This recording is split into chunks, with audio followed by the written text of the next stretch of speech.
এত বেলা হয়ে গেল, এখন এদের আসার নাম নেই। দিনের দিনেই আসতে হবে। কেন একদিন আগে আসতে নেই? ও দিদা এসে গেছি। ওই তো এসছে। এসো বাবা এসো।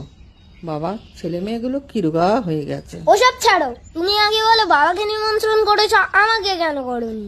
আজ তো জামাই ষষ্ঠী, জামাই ষষ্ঠীতে জামাইকে নিমন্ত্রণ করব না? আর তুমি তো আমার দাদু ভাই, তোমাকে আবার নিমন্ত্রণ করতে হবে? তাহলে নাতি ষষ্ঠীর সময় শুধু আমাকে নিমন্ত্রণ করবে তো?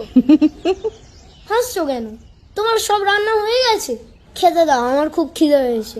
হয়ে গেছে তো, এই তো মাংসটা না বানাও, এবার একটু গরম মশলা ছড়ালেই হয়ে যাবে। আয় তোরা জামা কাপড় ছেড়ে চান করে না, আমি ভাত বাড়ছি। এই নিন মা, দই আর মিষ্টিটা রাখুন। আশা থেকেই দিদার সাথে ঝগড়া করে যাচ্ছিস। আগে ভালো করে প্রণাম কর দেখি দাদু দিদাকে।